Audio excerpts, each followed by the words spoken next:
Rasulpur union BNP কর্তৃক আয়োজিত এই ইফতার ও দোয়া মাহফিলের সম্মানিত সভাপতি আমাদের মাঝে উপস্থিত রয়েছেন ঘাটাইল উপজেলা বিএনপির বিপ্লবী সভাপতি সিরাজুল হক সানা, বিপ্লবী সাধারণ সম্পাদক আলহাজ বিল্লাল হোসেন। আমাদের মাঝে উপস্থিত রয়েছেন আমাদের যোদ্ধা মুরব্বী এই রসুলপুর ইউনিয়নের সাবেক চেয়ারম্যান, ঘাটাইল উপজেলা বিএনপির সাবেক সভাপতি জনাব শামসুল আলম সাহেব, উপস্থিত অন্যান্য নেতৃবৃন্দ এবং এই মাঠে উপস্থিত আমার পিতৃতুল্য মুরব্বিয়ান, আমার সহযোদ্ধা ভাইরা, আসসালামু আলাইকুম রহমতুল্লাহ। আপনারা সবাই ইফতার পেয়েছেন? হ্যাঁ, পেয়েছেন সবাই? আচ্ছা, ঠিক আছে, আলহামদুলিল্লাহ। তাহলে ইফতারের আগে অল্প দিয়ে একটা কথা বলি। এই একটু বসো, দেখা যায় না, একটু সাইড দাও। এই তো একটু সাইড দাও, একটু কথা বলি। আমরা দীর্ঘদিন পরে এই মুক্ত পরিবেশে আপনাদের সবাইকে নিয়ে একাত্র হতে পেরেছি। এই রমজানের দিনে আমরা সকলে মিলে কোনো প্রকার বাধা বিঘ্ন ছাড়া এই যে ইফতার মাহফিলে অংশগ্রহণ করতে পেরেছি, এই জন্য আমি আল্লাহর দরবারে শুকরিয়া জানাই, আলহামদুলিল্লাহ। আসলে বিগত 15 বছর আপনারা দেখেছেন যে আমরা একটি ফ্যাসিস্ট সরকারের চাতাকলে পিষ্ট ছিলাম। এই ফ্যাসিস্টের সময়ে বাংলাদেশে রাজনীতি করা যেমন কঠিন ছিল, ধর্মকর্ম করাও তেমন কঠিন ছিল।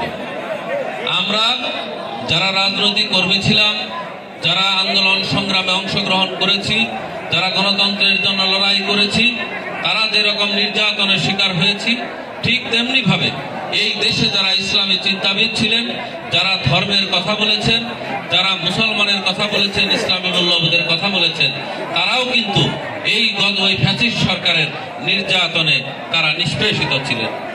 আপনারা দেখেছেন যে আমি সর্বশেষ যখন এই জুলাই বিপ্লবের আগে জুনের 1 তারিখে কারাগার থেকে বের হলাম, সেই কারাগারে থাকার সময়েও আমি যখন কারাগারে, তখন এই যে ইসলামী বক্তা, অনেক বড় বড় বক্তারা, তারাও আমার সাথে কারাগারে ছিলেন। আমি তাদের যে আহাজারি দেখেছি, যে কান্না দেখেছি, নামাজরত অবস্থায় যে কান্না দেখেছি, এই মজলুমের কান্না, এই যে বিএনপির লক্ষ লক্ষ নেতা কর্মী, তাদের পরিবার, এই যে মানুষগুলার যে মজলুম, আমরা যে নির্যাতিত ছিলাম, আমাদের যে দীর্ঘশ্বাস, মানুষের যে অভিশাপ, আজকে সেই অভিশাপের কারণে কিন্তু এই হাসিনা, এই জুলুম বাংলাদেশ থেকে আল্লাহ রাব্বুল আলামিনের অশেষ রহমতে বাংলাদেশ একটা জুলুম মুক্ত হয়েছে, ফ্যাসিস্ট মুক্ত হয়েছে, নাকি বলেন? এই ফ্যাসিস্ট মুক্ত করতে গিয়ে বিএনপির হাজার হাজার নেতাকর্মী গুম হয়েছে, লক্ষ লক্ষ নেতাকর্মী কারাবরণ করেছে, পঙ্গু হয়েছে। আমার মতো লক্ষ লক্ষ নেতাকর্মী শত শত মামলা নিয়ে আমরা কারাবরণ করেছি, পালিয়ে বেরিয়েছি। আমাদের নেত্রী, দেশনেত্রী বেগম খালেদা জিয়া, তিনি মিথ্যা মামলায় প্রায় 6-7টি বছর তিনি কারাবরণ করেছিলেন, কিন্তু অন্যায়ের সাথে তিনি আপোষ করে নাই। আমাদের নেতা তারেক রহমান, তিনি বাংলাদেশে আসতে পারেন নাই, বিদেশের মাটিতে থেকে এই সরকারের ওই ফ্যাসিস্টের বিরুদ্ধে আন্দোলন সংগ্রাম রচনা করেছেন।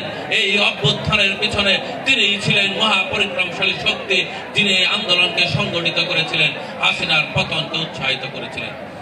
এবং এই জুলাই বিপ্লবে যে আমাদের 2 সহস্রাধিক ছাত্র জনতা রক্তের বিনিময়ে আমরা যে নতুন বাংলাদেশ অর্জন করেছি, এই বাংলাদেশকে যদি আমরা দীর্ঘমেয়াদী ফ্যাসিস্ট মুক্ত রাখতে চাই, এই বাংলাদেশকে যদি আমরা গণতান্ত্রিক বাংলাদেশ রাখতে চাই, এই বাংলাদেশকে যদি আমরা আর ওই ফ্যাসিস্ট হাসিনা এবং ওই দুষ্কররা আবার এই বাংলাদেশের জনগণের কাছে না আসুক, আমরা যদি চাই, আমাদেরকে ঐক্যবদ্ধ হতে হবে, আমাদেরকে সুদৃঢ় ঐক্য প্রতিষ্ঠা করতে হবে। এবং আমরা মনে করি, আমাদের নেতা তারেক রহমান বলেছেন, সুদৃঢ় ঐক্যই একমাত্র রুখে দিতে পারে সকল ষড়যন্ত্র। এই ষড়যন্ত্রকে রুখতে হলে বাংলাদেশের ইসলামী মূল্যবোধের চেতনার একটি রাষ্ট্র ব্যবস্থাকে যদি আমরা প্রতিষ্ঠা করতে চাই, বাংলাদেশে যদি গণতান্ত্রিক ধারাকে আমরা অব্যাহত রাখতে চাই, আমরা মনে করি দেশনেত্রী বেগম খালেদা জিয়ার নেতৃত্বে, দেশনায়ক তারেক রহমানের নেতৃত্বে আগামী নির্বাচনে ধানের শীষ প্রতীকে ভোট দিয়ে গণতান্ত্রিক সরকার প্রতিষ্ঠায় হবে একমাত্র উপায়, এবং একমাত্র আমরা সেভাবেই একটি গণতান্ত্রিক সরকার প্রতিষ্ঠা করতে পারি। একটি গণতান্ত্রিক দেশে বিভিন্ন দলের মধ্যে বিতর্ক থাকবে, বিভিন্ন দলের মধ্যে কথাবার্তা থাকবে। ইতিমধ্যে আপনারা দেখেছেন ফ্যাসিস্টের বিরুদ্ধে আন্দোলন করতে গিয়ে বিএনপি যেইভাবে রাজপথে আমরা নিষ্পেষিত হয়েছিলাম, গুলিবিদ্ধ হয়েছি, আমাদের নেতা কর্মীদের জীবন দিতে হয়েছে, জামাতে ইসলামের জীবন দিতে হয়েছে। ওই অন্যান্য পার্টি যারা আমাদের সাথে আন্দোলন সংগ্রামে ছিল সবাই আন্দোলন সংগ্রাম করেছে, ফ্যাসিস্টের বিদায় হয়েছে। আমরা মনে করি জাতীয় ঐক্য এখনো আছে। হ্যাঁ, কিছু কিছু দল যেমন জামাতে ইসলামী বিভিন্ন সময় বিভিন্ন রকম কথা বলছেন, আমরাও শুনছি।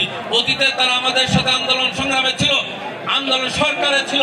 যখনই এই জামাতে ইসলামী বিএনপির সাথে সরকারে ছিল, বিএনপির সাথে নির্বাচন করেছে, তারা কিন্তু সিট পেয়েছে। আর যখন 1996 সালে আওয়ামী লীগের সাথে আন্দোলন করে নির্বাচনে গিয়েছিল, মাত্র 3টা সিট পাইছিল নাকি? কাজেই অতীত ইতিহাস কি বলে? অতীত ইতিহাস বলে যখনই এই গণতান্ত্রিক শক্তি দ্বিধা বিভক্ত হয়েছে তারা ক্ষতিগ্রস্ত হয়েছে।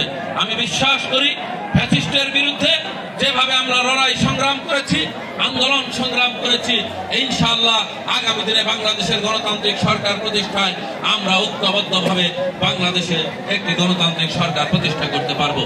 আপনারা দেখেছেন নেতৃবৃন্দ বলেছেন এই ঘাটাইলে আমাকে বেগম খালেদা জিয়া দেশনায়ক তারেক রহমানের পক্ষ থেকে দলের দায়িত্ব দেওয়া হয়েছে। আমি একজন কর্মী হিসেবে দলের পাশে থেকে ঘাটাইলের জনগণের পাশে থাকার দায়িত্ব দেওয়া হয়েছে। আমি আপনাদেরকে বলতে চাই, আমি এই সমাজের আপনাদের মতোই একটি মধ্যবিত্ত ঘরের সন্তান। ঢাকা বিশ্ববিদ্যালয়ে লেখাপড়া করেছি, উকালতি পাশ করেছি, সর্বোচ্চ কোর্টে উকালতি করি।